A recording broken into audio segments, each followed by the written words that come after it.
you know, when you have civil society in the room, there are always some other issues that come up, and we're concerned about the inclusivity of that regulation or whatever was done in NCC office. So when you talked about the policy you're working on right now, my mind went around how inclusive have you been so far in this new process you're talking about. And then we know that what we've been talking about since we came in here yesterday has been around multi-stakeholderism. And we know that, like you said, I think in your when you were about to conclude, you talked about how you will also work with persons with disabilities. Yes. And you and I know that you can't be making a policy for persons with disabilities without having one of them represented in the room. So I just wanted to look to take us back to the second or third slide. How have you as NCC did inclusivity in your policy development, especially because you know, okay, I talked about making, you know how proliferated content are created online and all of that. So we want to hear how you demonstrate that multi-stakeholderism in terms of including the person that is affected. Okay, so usually before we go ahead to make a regulation or like a policy, but you know, like I said, the policy making body is but in collaboration with agencies that are under its regulatory, its supervisory purview. So the first thing we do is, we want to do this policy. There will be a public hearing.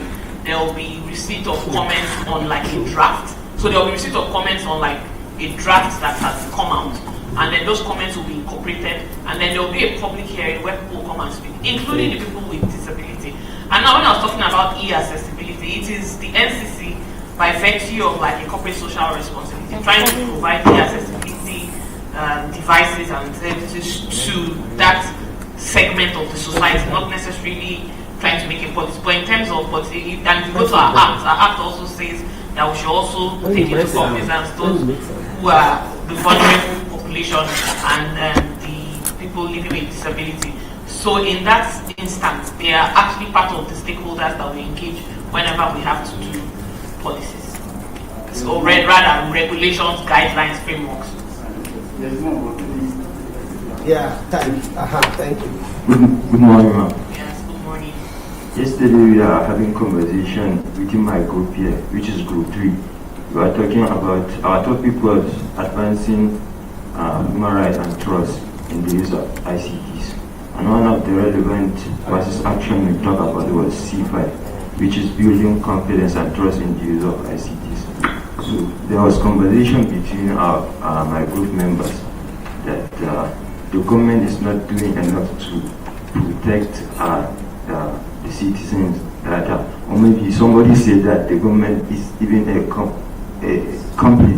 complicit in the breach of user data. So it's good that you are here today, man. Representing the LCC, what is the government doing? What is the government doing? What is the government doing in protecting the user data online and online safety of the internet users? Thank you. Okay, so in terms of internet usage and protecting your safety. Okay, so one of the other documents that we're actually reviewing at this point is an internet code of practice. What operators are not allowed to do or should not allow that their platforms to be used for. And it covers a series of some of these concerns that emanate from online safety and safe use of the internet. But you also know that as an internet user, you have to have cyber hygiene as well. You have to make efforts to also protect yourself when you are online. In addition to the information and the collaboration that we as government partake in. In terms of data protection, that is now the function of the NDPC. However, because there's so much data that turns out of the communication sector, we work with them and in collaboration with our operators to ensure that whatever privacy concerns around what the operators do with data that they collect are addressed by them. And when they don't address those things, there are sanctions for it. But the primary responsibility of being safe online, I must say, it is you as a user and your ability to maintain cyber hygiene practices. Thank you. Sorry, hold on. Can people online please round of applause? Online here. Yes, we can hear you, and our hands are up. Yes, we can hear. The second one. The second one. Oh, okay. Okay, somebody. They have to happen now all the time. If we can Switch to the Zoom.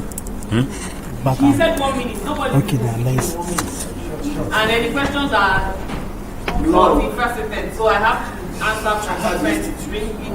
Someone has a sub. Very specific. It will help us. Good morning, everyone. Good morning, and thanks for the presentation. Mine has to do with how do we reduce costs, or what is NCC doing about cost reduction in terms of data. Now, which you address, you talked about it regarding the rate of way. Now, if you are talking about the rate of way, then can we now compare states that allow free rate of way compared to states that charges more like 9,000 per meter? Then let us look at the fiber penetration at that state and how much has it helped that state in terms of fiber penetration. Okay, so like I said, this is now not a question that I can answer because for this now, like a study has to be done to determine that there are benefits from actually, for now, services are not provided independent of, you understand, are not provided in respective to how you price your right of way. However, like I said, it will increase fiber penetration if the cost of providing the service in your state is cheaper. So we're going for online.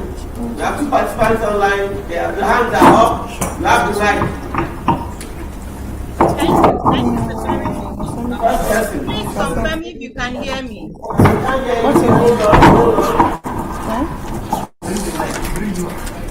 Allow it to write. Hold on. Start again.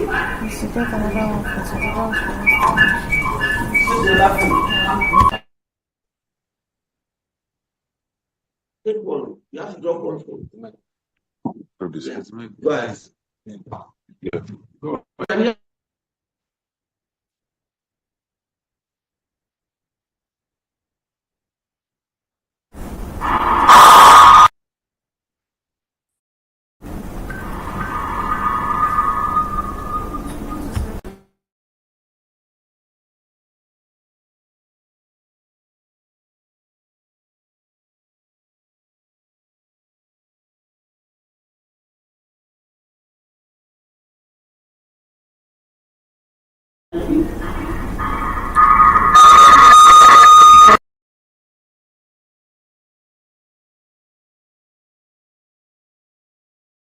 Oladipo, we can't hear you. I heard, hold on. Do you want me to go ahead, please?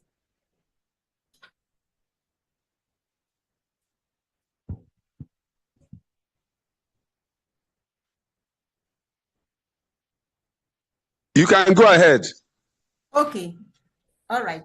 Thank you very much, Dr. Kingsley George. We really appreciate. My questions are two. One, the first one is about regulation. Talking about regulation, what exactly is the NCC doing when it comes to relationship with other African countries? And what I mean by other African countries is when in terms of communication, maybe data usage or so. Let me give you a scenario. Somebody roams within Nigeria, within Africa. It's more expensive than when an individual roams outside Africa.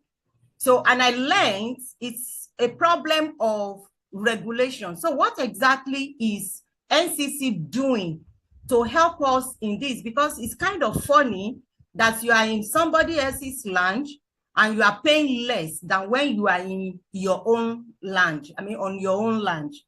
That is one.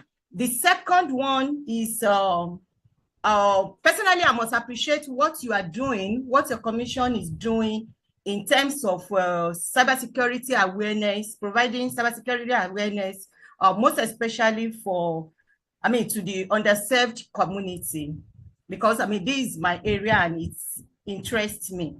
So my question about that is, does the NCC work with other organizations like civil societies when it comes to providing cybersecurity awareness program? And if yes, how does one interested in partnering with NCC come in? I don't know if you get me, ma. Got you.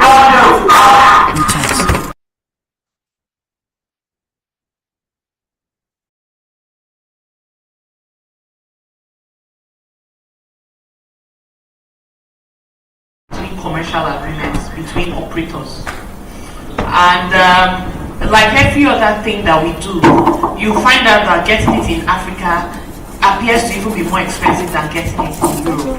However, roaming agreements are independent of. Sorry, I can't hear her clearly. But I can assure you that I know that consistently, especially within WATRA, which is the West African Telecommunications Regulators Assembly, our association, we try to, that conversation has come up several times. But what I know that Airtel had done in the past was Airtel One World, where you could roam across Africa and be able to get like a considerably cheaper service. Do we partner with civil society organizations? Yes, we do. And the way to get to us is to actually write to the Commission and attention the Cybersecurity and Internet Governance Department. That would be the way to go. And maybe you might want to have a conversation so that we even know in what area. Of course, civil society can actually be on this side and the regulator can be on this side. So sometimes we need to know in what area would you want us to partner, are there financial implications, and where do you want us to come in? Or you just want us to come and speak at an event about something that relates to the regulators' function in the industry. Thank you. Good morning. Thank you so much for this wonderful and amazing presentation. And from your explanation, you have made mention of the selection of some rural communities. My question is that what specific strategies and initiatives the NCC is implementing to ensure that those rural communities have access reliable and higher quality internet, and how is your commission is working to improve digital inclusion and expanding connectivity in underserved areas? Thank you. Okay, so in terms of, like I said earlier, operators would ordinarily come into the sector and want to go to commercially viable areas. If you could recall from my presentation on some of the slides I spoke about, in fact I even spoke about them before we got to those slides, that the NCC now tries to provide some of the infrastructure in certain places, like maybe base stations and and some form of infrastructure that will reduce the cost of actually providing the service. When it now comes to enhancing digital literacy, I think through the USPF we actually provide like community centers where people can have access to internet services. But the regulator can attempt to do something. It is the role of the community to ensure that they protect it and they enhance it. For instance, we deploy a service to a teaching hospital, and for 1 year we pay bandwidth cost. And then the next year, the teaching hospital will come back and say, pay for the cost of the bandwidth. But we've installed the facility for you to be able to access, to connect usually what happens to connect the university with its teaching hospital. We've done that initial one. There should be some form of commitment to the project as well. When I spoke about the digital learning initiative, it is our initiative, but we're hoping that between the Parents Teachers Association and the old students of that school, there will be a commitment to even scale up that initiative. Remember that the regulator is not in the business of providing services. However, we want to ensure that we want to see every Nigerian connected. So in that, we now come in with intervention projects, which is not our core function. Thank you so much. Thank you very much. I'm a member of Group 3, and one of the things we're actually working on was on this, which is Action Line, C5. They actually talked about building confidence and security in the use of internet. My question is this. You as a regulator, there are so many service providers like Starlink and other service providers, and we've read so many things on in the news that the Starlink has become a very a platform where cyber criminals actually go to because of the fact that it's satellite-based data internet. So what is NCC doing to actually protect the end users from this cyber criminal? Because I could see one of your slides talk about the cyber security. So what is NCC doing in respect of that? Okay, so one of the things I will do, I will take this feedback about Starlinks. However, I know that each operator is bound by some requirements to ensure that their platforms are cyber safe. What I will also add is that by the first quarter, I think, of next year, we're going to release a cyber security resilience framework for the industry. That will actually help to guide the operations in that industry and to ensure that, because we are also expected to ensure that every consumer is safe. So we're supposed to ensure the protection of the rights of consumers, and of course, your cyber, you being safe on the internet is something that is important to us. So that framework will ensure some form of resilience within the industry. Thank you. But I will take this feedback and I will ask questions if anything has been done about it. One Ibrahim, you can ask your question.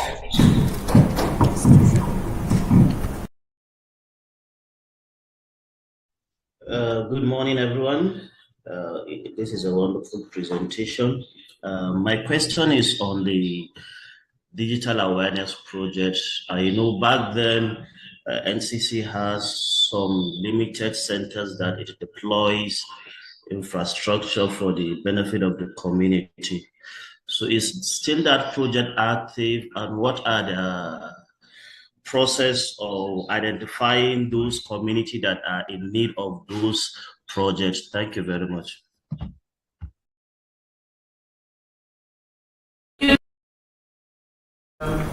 So for the first set of digital learning initiatives that we had, what digital learning, or is it okay? Digital learning. So what we did was we used schools within the 6 geopolitical zones that had already benefited from our digital awareness program. That's schools where the Commission had deployed a computer lab and computers.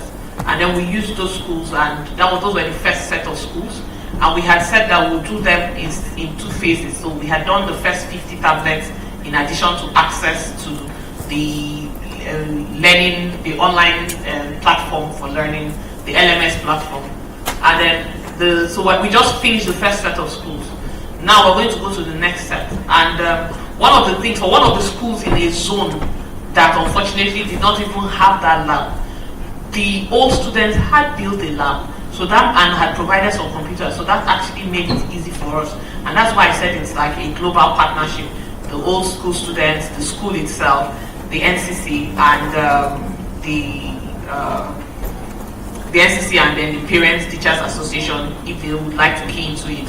Continuity is key, and I think that's part of the ways how we can scale up and ensure that everybody is included right from secondary school. And that is something that we should see as individual responsibilities to enhance our society. Thank you very much, Ma. So my question is, I'll read them out. You read there. No, okay, I'll read it out. You read one. Okay, I'll read it through. So my question is, what is the rule? I'm coming from the aspect of the provider now, an ISP. So what is the rule of or the action of NCC in frequency allocation, intrusion, and spectrum license renewal, for example, 4G LTE? And also, what is the plan of NCC in locations that you mentioned earlier on that you can't have right of way or leave fiber in those locations? So, is the government having a plan to put fiber so that ISPs can leverage on that and lease it out? Okay, so for 4G spectrum, I don't know if there are still spectrums that they are allocated, but you know that there's also like a spectrum trading guideline that we released. So for where, if maybe the cost of spectrum is like a disadvantage, or it's like it would make you not to come forth to request or to apply to be issued a spectrum license, you can actually now leverage on another person's existing an existing operator spectrum. Maybe the person is not using it, or the person is willing to share. So in that case, you can. That's also an opportunity, because we have seen that the cost of providing of access to spectrum, which is a scarce resource, it could be exorbitant for certain licensees. So we have actually opened that opportunity through the trading guidelines to enable more people to have access to frequency spectrum. The truth is, spectrum is not cheap. That is what I will say. And it's not limited to Nigeria. Spectrum is not cheap anywhere. And that is why the Commission brought out those trading guidelines, that in an event that an operator might not be able to access or pay for a spectrum, an operator can choose to partake in partner to trade, to either trade because you have it but you're not using it, instead of the use it, lose it. There's the way we say it, use it or lose it. We've now given you an opportunity for the period that you have paid for that spectrum to be able to even trade it, and then let other people, especially maybe new investors who want to come in but who don't want to come in, they can also try to partner with you in that light. There was a second question. Yeah, about what's the plan of governments in this big mention of like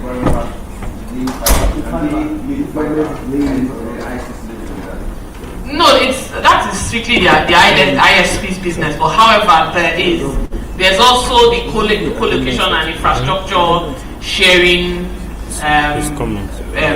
See already, I think guidelines, which also allow stations, or in some cases, to lease access from an already existing infrastructure.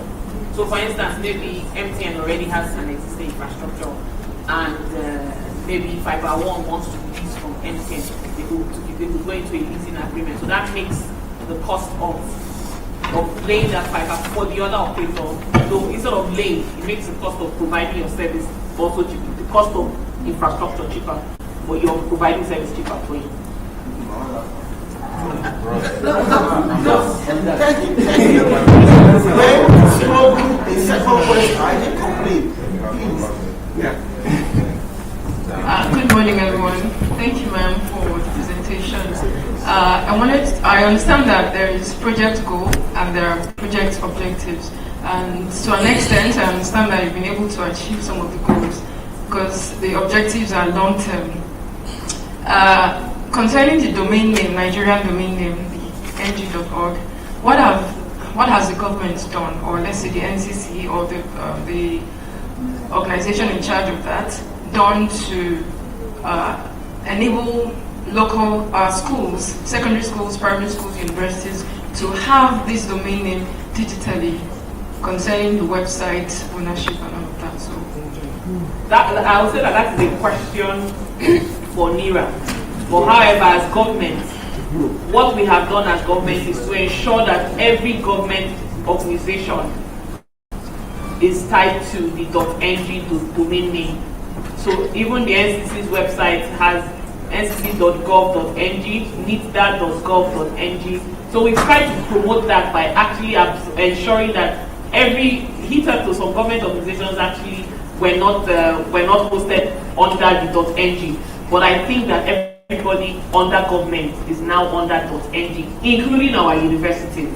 So I think maybe it's an awareness thing that NIRA has to do, or maybe people have not gone to NIRA to even, Nigerians don't ask questions. So maybe we have not even gone to NIRA to even ask NIRA, how do we get secondary schools online? In the first place, how many of our teachers are even tech savvy at the secondary school level? It's not a laughing matter, it's something that is serious. It's very serious, and I think it's, for the younger generation, it's something that we should try to promote, to push for. Thank you very much. I think I've had... Jam your hands together for her. She's done wonderfully well. Yes, we've taken our time, but she's done wonderfully well. We really appreciate you, but we hope that next time when we invite you, you will also be available. We're hoping to become the Chartered Institute very soon. At that point, people will be paying to become students. That's when you know you have entered it. Having said that, I'm not speaking for NIRA, because NIRA is seated on this side. Raise up your hand, the NIRA people. Yeah. And .school.ng is open to schools or post-primary institutions, and is available, not for free, but at a price. NIRA does not offer registrar services, which is building website and all of that. Some registrars have what you call the reseller, where you can, make money from as a student, maybe in the university. Universities use .edu.ng. You can't buy .mil.ng. Which other one is closed? Please, take the mic.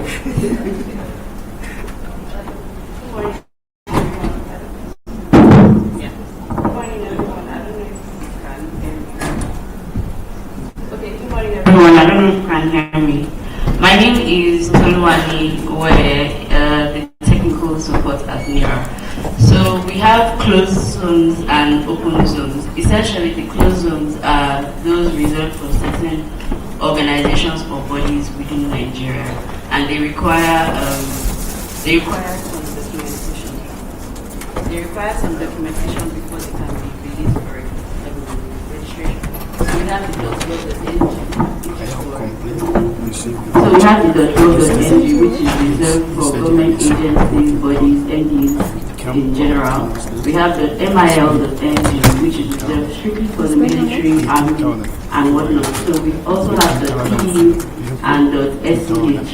So the edu.ng is reserved for institutions that have been approved by bodies like NBT, NCC, NUC, and so forth. So other institutions that are approved by the Ministry of Education and some other bodies can now register on .sch.ng. So with regards to what she said, so NIRA is actually doing a lot of awareness.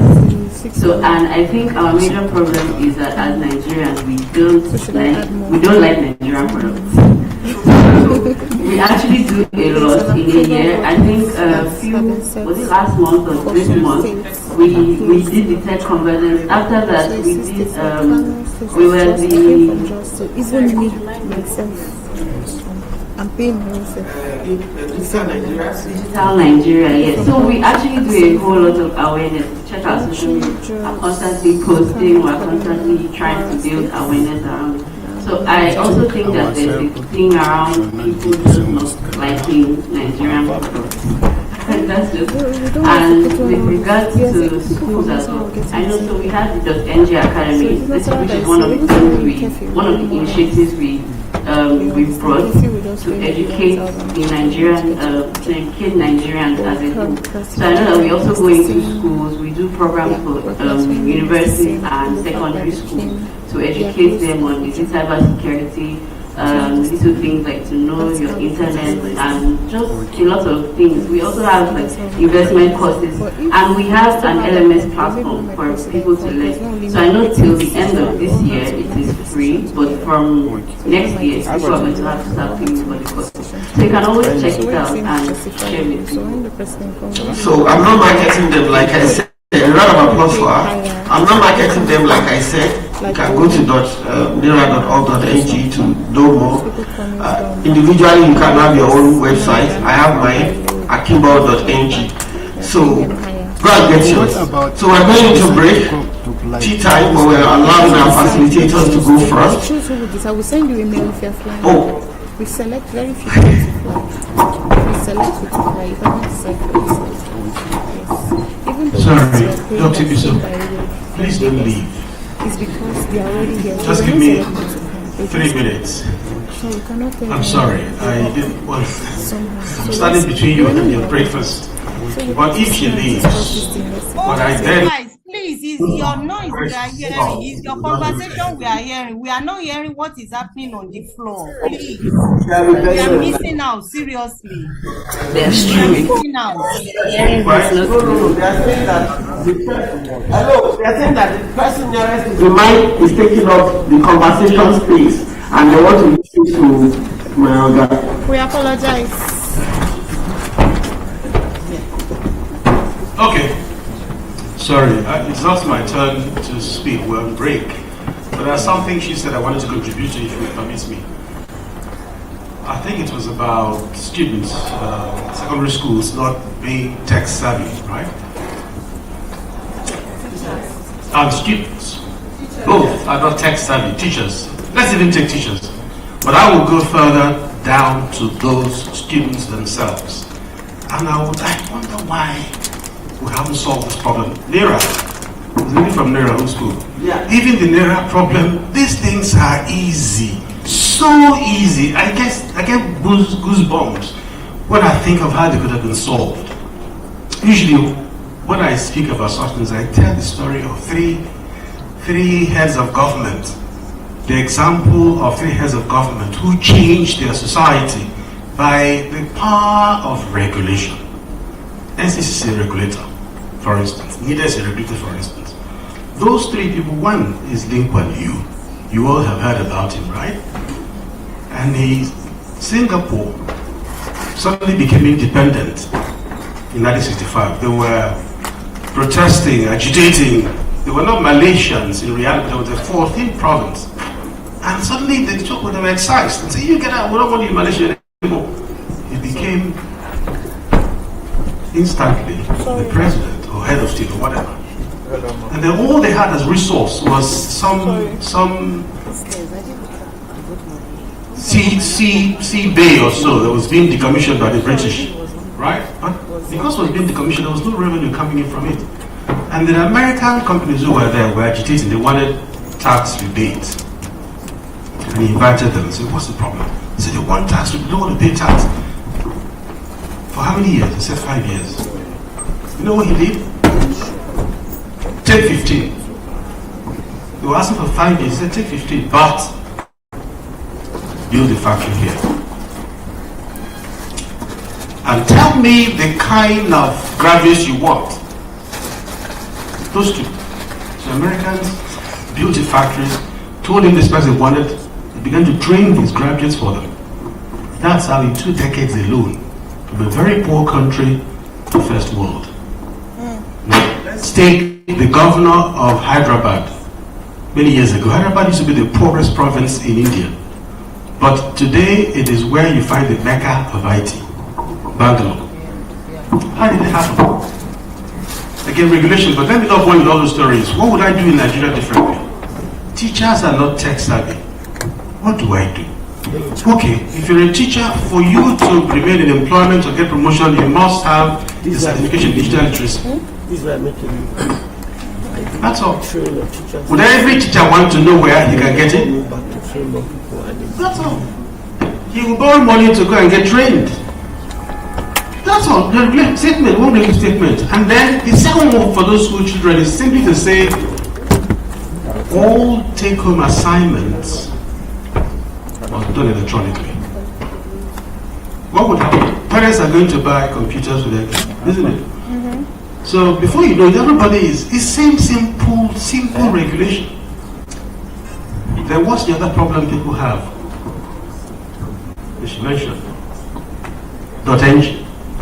Now, all of you have names. Everybody has a name, isn't it? If you feel jam form, put your name. You put your name. Isn't that correct? If you must have a company, you go to CAC to register it, isn't it? It's the same thing. If you're a Nigerian, you should have a Nigerian name. .ng. What does you're not Nigerian? So if you fill form, every form I'll design will say, what's your email address? If it's not .ng, I clear it. Will you get .ng email address? See how I solve the problem. Thank you. Okay, so our participants are going for tea break first. We wait like 5 minutes before we go after them. And we know the new rule now because of time. Those online, you can hear us, we are going on tea break. So we are allowed to go on a break, eat tea break. Yeah, so once you take your tea, don't sit down there. Just come straight back here. Like I said, we're very scheduled and want to catch up. Tea break starts now.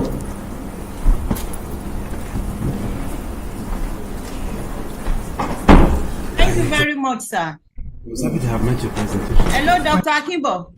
Good to see you anyway. Please, is it possible we move the device that is projecting sound to the online community away from the administrators? I mean, we know they will continue to do their job, but their job is interfering with our listening.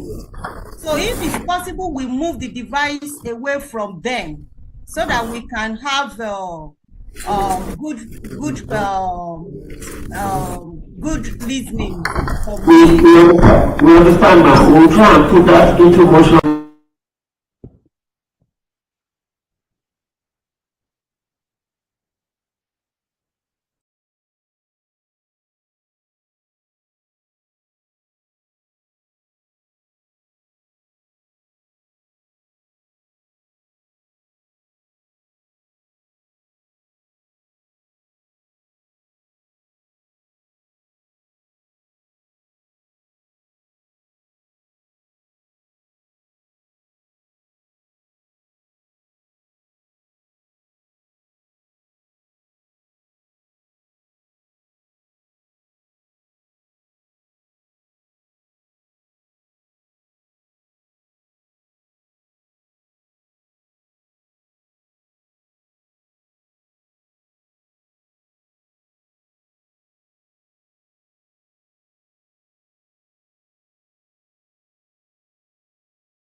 Nothing is being heard online again. No?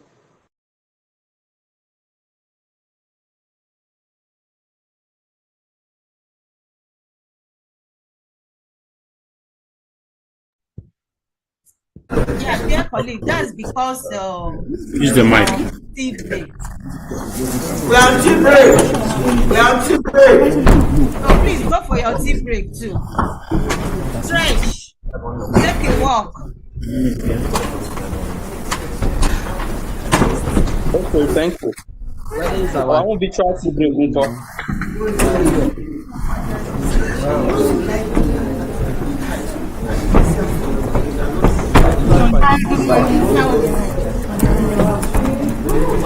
Sorry. All right, thank you.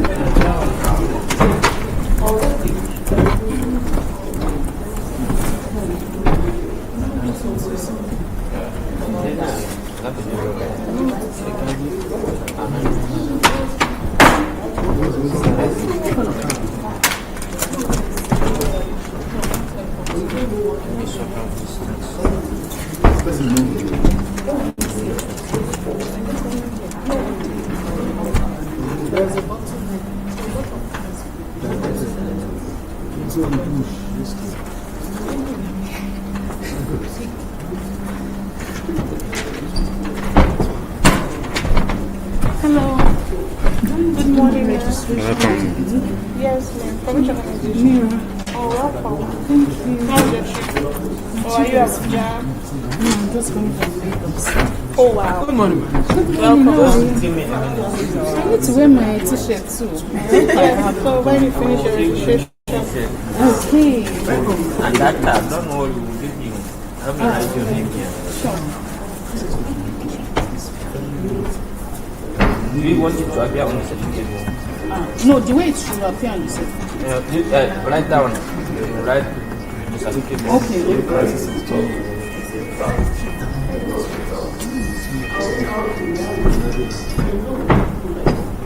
Hello, sir.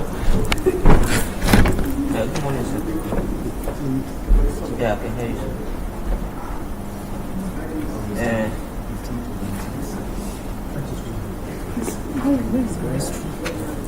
Yeah, personal. Okay.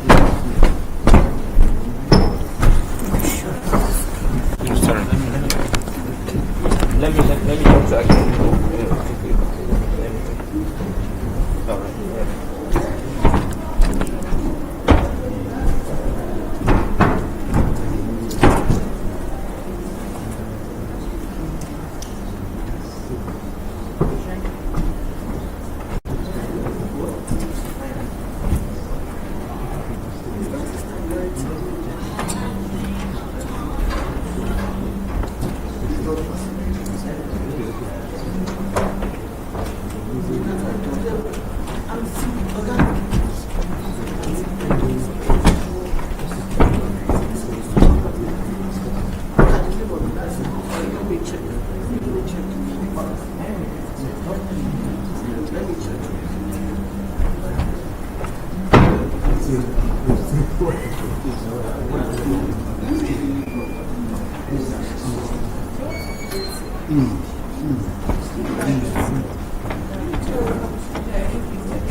I know what you said.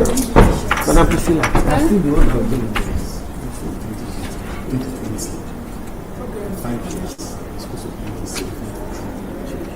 I came in 5 minutes later. I'll be back.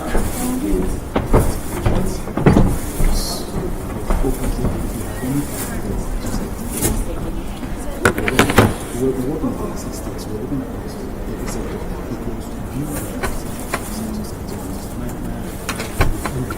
yes, I'm doing it. I'm not even here. 2 business here. I told you that